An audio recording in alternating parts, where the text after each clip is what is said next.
Hello students, आज हम start करेंगे क्लास 9 का चैप्टर नंबर 3 साइंस में एटम एंड मॉलिक्यूल। इसमें हम पढ़ेंगे introduction, law of chemical combination, atom, molecules क्या होते हैं, राइटिंग उनके केमिकल फॉर्मूले सीखेंगे और मॉलिक्यूलर मास और मोल कॉन्सेप्ट समझेंगे।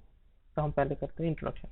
इंट्रोडक्शन में हम बात करते हैं जो इंडियन फिलोसोफर थे, उन्होंने कई साल पहले जो महर्षि कर्नाड थे उन्होंने कहा था कि कोई भी मैटर को अगर हम और बार बार डिविजिबल करते गए, इसके और बारीक बारीक पीस करते गए तो एक बार ऐसा आ जाएगा कि वो उससे ज्यादा डिवाइड नहीं हो पाएगा।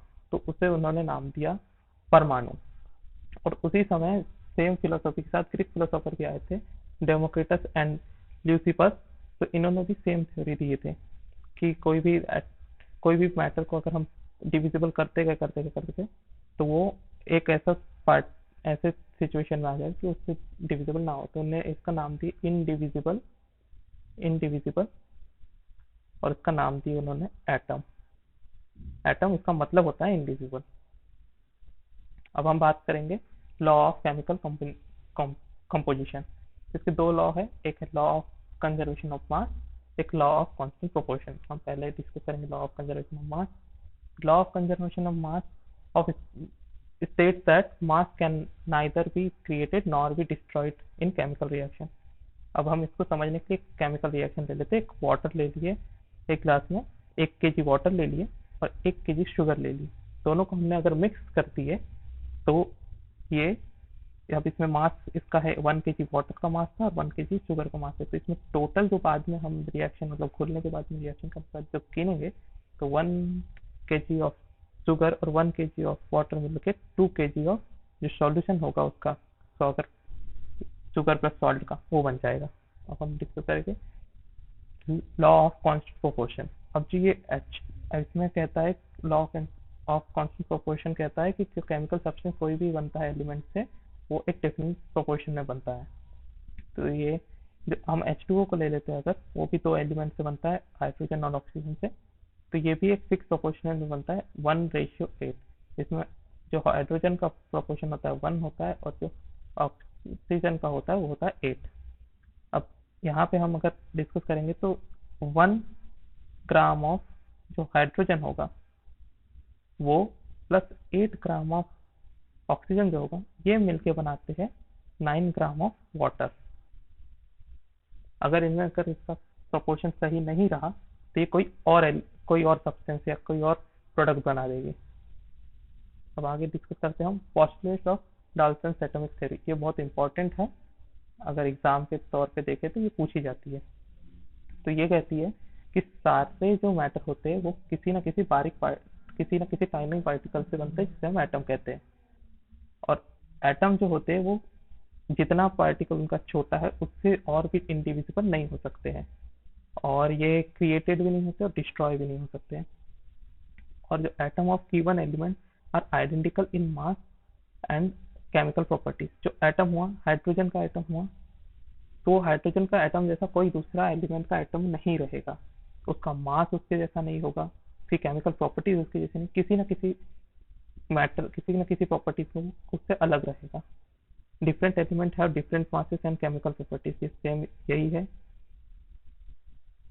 एटम कंबाइन इन, हाँ, और जो एटम अगर H2 का एटम वाटर से निकाल लीजिए, H2 का एटम अमोनिया से निकालोगे आप, तो ये दोनों जो है तो वो सेम ही रहेगी, कहीं से भी आप निकाले सेम ही रहेगी। Atoms combine in the ratio of small whole number to form compound. जो एटम के रेशियो होता है वो स्मॉल नंबर इसमें होता है, होल नंबर में होता है। ठीक है, होल नंबर होते स्टार्ट होते 0, 1, 2, 3, रैशनल नंबर में नहीं होता है, होल नंबर में होता है। ठीक है, the relative number and kind of atom are constant in a given compound. ठीक है, ये पूरे अच्छे से याद कर लीजिएगा। अब हम बात करते हैं एटम क्या होते हैं। तो एटम होते the basic building block of matter. अब हम एक बिल्डिंग अगर है, एक बिल्डिंग बनी हुई है और एक चींटी के जो घर बनते हैं रेत से, अब अगर हम इनके सबसे स्मॉल एलिमेंट की बात करें तो ये रेत के बारीक कणों से मिलकर बनता है। तो इनका बेसिक, दोनों का बेसिक बिल्डिंग ब्लॉक जो है वो रेत है, मैटर जो है। तो ऐसे ही एटम जो होता है वो किसी भी मैटर का बेसिक बिल्डिंग ब्लॉक होता है, ठीक है, सबसे छोटा कंस्टिट्यूएंट। अब यहाँ पे और एक और डेफिनेशन है, it is smallest constituent unit of matter that processes the property of chemical element. इस मैटर की अगर केमिकल प्रॉपर्टी जो रहेगी वो ही उसके एटम की भी केमिकल प्रॉपर्टीज रहेगी, और वो इसका यूनिट मैटर, मतलब इसका जो छोटा सा पार्ट है वो होता है।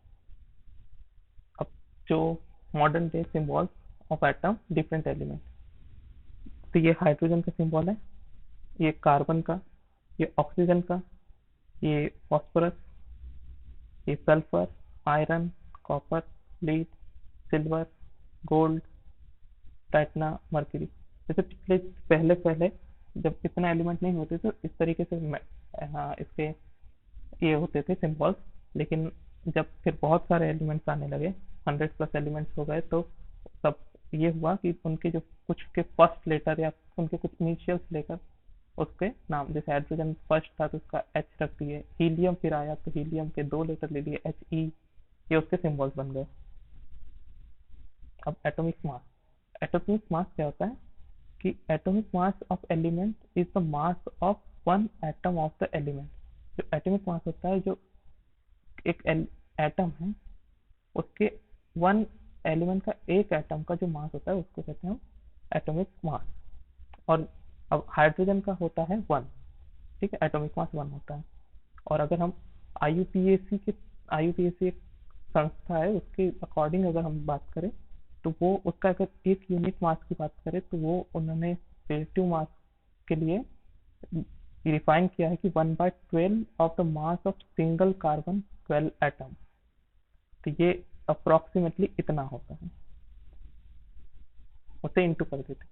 How do atom exist, atom कैसे एग्जिस्ट करते हैं। एटम बहुत छोटे पार्टिकल्स होते हैं, तो वो इंडिपेंडेंटली एग्जिस्ट नहीं करते हैं, वो एक तो एटम के फॉर्म, एक मॉलिक्यूल्स के फॉर्म में हो गए या फिर आयन के फॉर्म में होते हैं।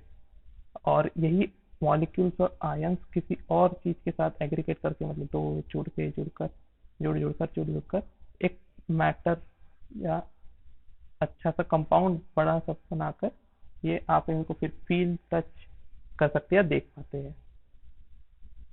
अब स्पेशल नोट्स में हम बात करते हैं आईयूपीएसी।